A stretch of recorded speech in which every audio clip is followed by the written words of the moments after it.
লাইফের first time আজকে কালা বোনা রান্ধুম। গরম তেলের মধ্যে পেঁয়াজ দিয়ে দিলাম বেরেস্তার জন্য। বেরেস্তা করুম আধা আর আধা হইলো উঠায় রাখলাম। নাড়তে নাড়তে বেরেস্তা হয়ে গেছে আমগো।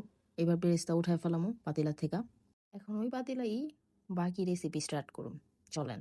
1 কাপ পেঁয়াজ বেরেস্তা আর 1 কাপ হইলো পেঁয়াজ যে উঠায় নিছি যে। তো আজকে হইলো আমি ফার্স্ট টাইম ট্রাই করুম, তো একটু ভয়ে আছি যে কেমন না কেমন হয়। তো আধা কেজি মাংস দিয়ে আজকে ট্রাই করলাম।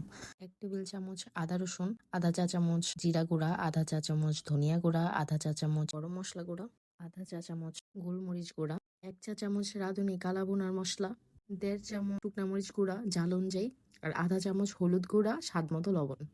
এখন দিমু বেরেস্তা আর আগে থেকে উঠায় রাখা পেঁয়াজ।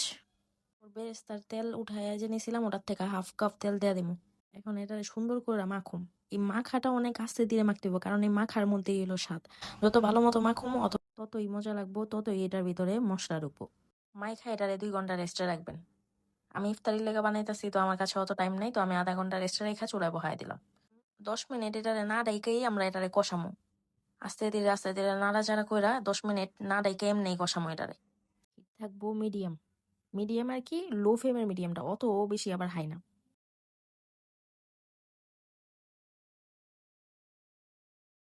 10 মিনিট হয়ে গেছে। এখন এটাতে দিয়ে দেবো 4-5টা তেজপাতা, 4-5টা এলাচি, দারচিনি, লং, এগুলি দিয়া নাড়াচাড়া কইরা এবার লাইটারে লো ফ্লেমে আমি রান্না করব।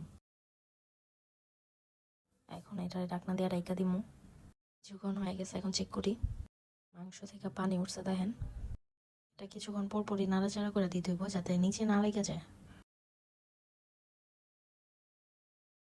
এই পানিতেই 60% পর্যন্ত সিদ্ধ হয়ে যাব।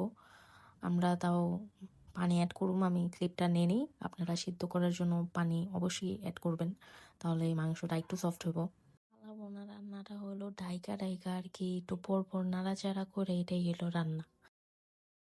গ্রেভিটা ঘন হয়ে গেছে, কিন্তু এখনো পুরো পানিটা শুকায় নাই।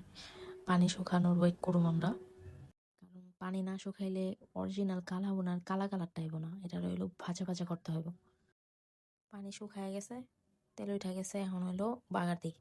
বাগারের লেগে হইলো সরষার তেল, রসুন কুচি, 3-4টা শুকনা মরিচ। এবার এটা হইলো বাদামি করুম। আপনার বারবার হইলো চেক করতে হইব, উঠায় উঠায় খুরচুন দেয়া, কারণ সরিষার তেলের ঝাঁজে এটা বোঝা যাব না যে এটা বাদামি হয়েছে কিনা, পুরাও যেতে পারে। তো আমরা বারবার চুন দিয়ে উঠায় উঠায় দেখুম এটা যে হয়েছে নাকি। বাদামি হয়ে গেছে, বাগার দিয়ে দিব এখন।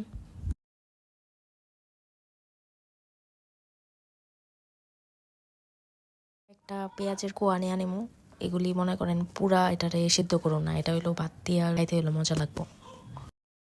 মাশাআল্লাহ, অনেক সুন্দর।